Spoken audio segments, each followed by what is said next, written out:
ឧត្តមប្រសិទ្ធភ័ណ្ឌលើកឡើងថាខេត្តសៀមរាបត្រៀមផ្ដល់រង្វាន់ដល់សិស្សនិទេស A និង B ព្រមទាំងមានគោលនយោបាយឧបត្ថម្ភដល់បេក្ខជនក្រីក្របន្តការសិក្សានិងជំនាញវិជ្ជាជីវៈក្នុងឱកាសអញ្ជើញបើកវិញ្ញាសាជូនបេក្ខជនប្រឡងសញ្ញាបត្រមធ្យមសិក្សាទុតិយភូមិនៅមណ្ឌលវិទ្យាល័យ10មករា1979ក្រុងសៀមរាបនាព្រឹកថ្ងៃទី10ខែសីហានេះឯកឧត្តមប្រសិទ្ធភ័ណ្ឌអភិបាលខេត្តបានផ្ដាំផ្ញើដល់បេក្ខជនទាំងអស់ឲ្យខិតខំប្រឹងប្រែងឲ្យអស់ពីសមត្ថភាពតាមគោលដៅរៀងខ្លួនទោះបីជាមានបំណងប្រឡងយល់នីតិ A ឬត្រឹមចប់ក៏ដោយដែលមិនត្រូវគិតច្រើននិងមិនត្រូវបោះបង់ក្តីសង្ឃឹមឡើយឯកឧត្តមប្រសិទ្ធភ័ណ្ឌបានគូបញ្ជាក់ថាដើម្បីជាការលើកទឹកចិត្តខេត្តបានត្រៀមព្រួយជាស្រេចក្នុងការផ្ដល់រង្វាន់ដោយការពីឆ្នាំ2024រដ្ឋបាលខេត្តបានប្រគល់រង្វាន់ម៉ូតូម្នាក់មួយគ្រឿងជូនដល់សិស្សដែលទទួលបាននីតិ A នៅឆ្នាំ2025ដោយទទួលបានការណែនាំពីសម្ដេចពិជ័យសេនាធាបាញ់ឧត្តមប្រឹក្សាផ្ទាល់ព្រះមហាក្សត្រព្រមទាំងឯកឧត្តមនាយឧត្តមសេនីយ៍ទាសីហាឧបនាយករដ្ឋមន្ត្រីក្រសួងការពារជាតិរដ្ឋបាលខេត្តបានសម្រេចជូនរង្វាន់ជាថវិកាចំនួន$1000ក្នុងម្នាក់ជូនដល់សិស្សទទួលបាននីតិ A ព្រមទាំងបានផ្ដល់ថវិកាលើកទឹកចិត្តដល់សិស្សទទួលបាននីតិ B ផងដែរឯកឧត្តមបានបញ្ជាក់ថាដោយឡែកចំពោះឆ្នាំ2026នេះបេក្ខជនដែលប្រឡងចាប់នីតិ A និង B ក៏នឹងទទួលបានរង្វាន់លើកទឹកចិត្តដូចគ្នាប៉ុន្តែចំនួនទឹកប្រាក់អាចមានភាពខុសគ្នា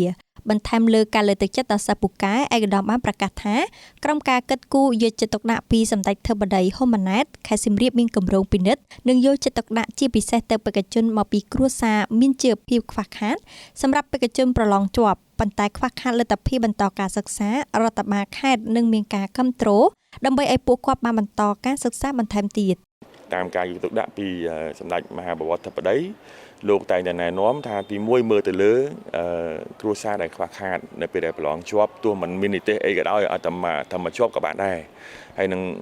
អ្នកសិស្សដែលមិនជាប់ប៉ុន្តែលោកមិនមានសមត្ថភាពរៀនបន្តក៏យើងមានការជំរុញឲ្យរៀនបន្តដែរទៅលើជំនាញបច្ចេកទេសបាទអញ្ចឹងនីតិ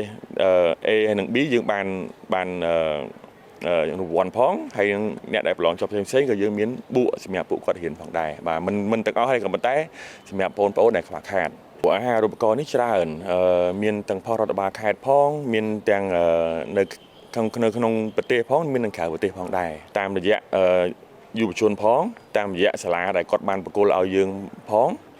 យុវជននោះខ្ញុំមានន័យថាអាដាមហ៊ុនម៉ាណីលោកក៏មានបួកសម្រាប់បងប្អូនរៀនផងដែរតាមរយៈរដ្ឋបាល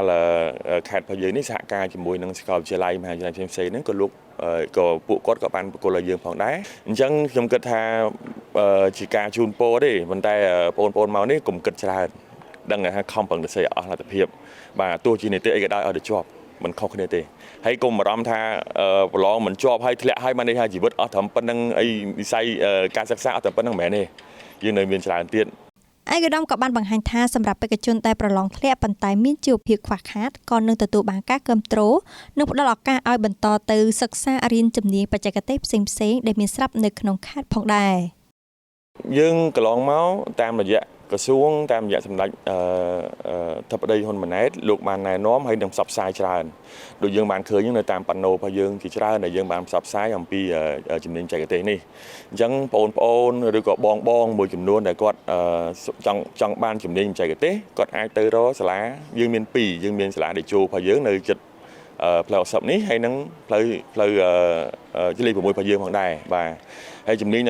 សាលាជំនាញទាំងពីរនេះបដោះបដាច្រើនមុខជំនាញហើយរយៈពេលខ្លីទេមិនប្រើពេលយូរទេបាទអញ្ចឹងបើបងប្អូនឬក៏បងគាត់ចង់បន្ថែមលើជំនាញរបស់គាត់អាចទៅរៀនបានហើយសាលានេះមិនតែនទៅរៀនផងបាននឹងប្រាក់ខែទៀតបាទដើម្បីជួយជីវភាពពួកគាត់ផងដែរដើម្បីគាត់ឡើងពីតាមបណ្ដាស្រុករបស់គាត់ឆ្ងាយក៏គាត់អាចរៀនបានដែរហើយក៏យើងមានជំនាញទេសចរផ្សេងមួយទៀតផងដែរតែកន្លងមកមួយឆ្នាំយើងប្រមូលបានប្រហែលជា300នាក់ដែរដើម្បីបរិញ្ញាបត្រពួកគាត់